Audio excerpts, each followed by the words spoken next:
Assalamu alaikum wa rahmatullahi wa barakatuh. Alhamdulillah, wa salatu wa salamu ala rasulillah wa ala alihi wa sahbihi wa man wala ma ba'd. A'udhu billahi minash shaitanir rajim. Bismillahir rahmanir rahim. Iyyaka na'budu wa iyyaka nasta'in. وعن معاذ بن جبل رضي الله تعالى عنه قال رسول الله صلى الله عليه وسلم: يا معاذ، قلت لبيك وسعديك يا رسول الله. قال: هل تدري ما حق الله على العباد وما حق العباد على الله؟ قلت: الله ورسوله أعلم. قال: حق الله على العباد أن يعبدوه وحده ولا يشركوا به شيئا، وحق العباد على الله ألا يعذب من لا يشرك به شيئا. رواه البخاري ومسلم في صحيحهما. সম্মানিত উপস্থিতি, আল্লাহ রাব্বুল আলামিন আমাদেরকে সৃষ্টি করেছেন কি জন্য? একমাত্র তার ইবাদত করার জন্য। যদি জিজ্ঞেস করি লিমাযা খালাকানা আল্লাহ, কেন আল্লাহ আমাদের সৃষ্টি করেছেন, কি বলবো? তার ইবাদত করার জন্য না, যথেষ্ট না। একমাত্র যোগ করতে হবে, একমাত্র তার ইবাদত করার জন্য। যে কথা আল্লাহ সূরা যারিয়াতের 56 নম্বর আয়াতে সুস্পষ্ট করে বলেছে, ওয়া খালাকতুল জিন্না ওয়াল ইনসা ইল্লা লিয়াবুদুন। আল্লাহ বলেছেন জিন ইনসানকে শুধুমাত্র আমি আল্লাহর ইবাদতের জন্য সৃষ্টি করেছি। সেটা ইবাদত বুঝেছি না যে আপনার ঘুমও ইবাদত, বেশারি করে ইবাদত, হাজবেন্ড ওয়াইফের রিলেশনও ইবাদত, সবই ইবাদত। ব্যাস সেটা আল্লাহকে খুশি করার জন্য আল্লাহর নিয়মে করবে, রাসূলের নিয়মে করবে, ব্যাস ইবাদত হয়ে যাবে।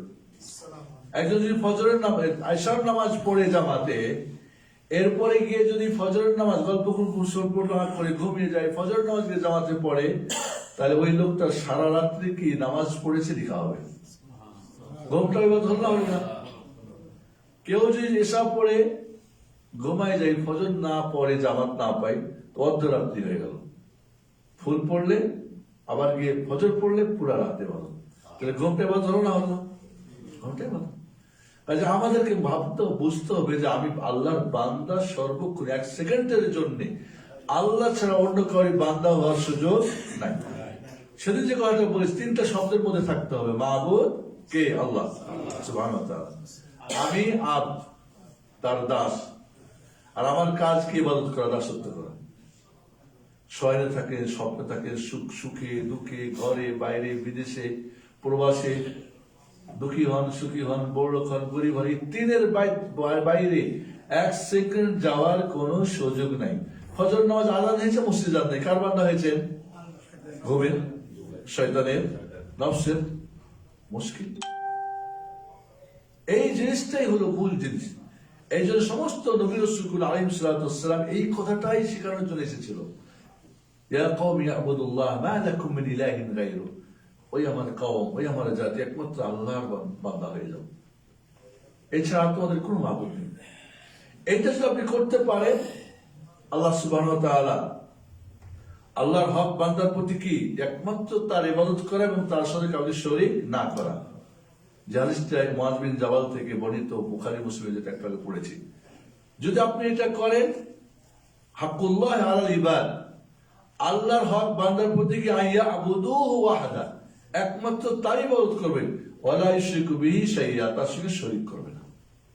তাহলে আল্লাহর হকটা দুই প্রকার, একটা পজিটিভ, একটা নেগেটিভ, একটা ইতিবাচক, একটা নেতিবাচক, একটা করণীয়, একটা বর্জনীয়।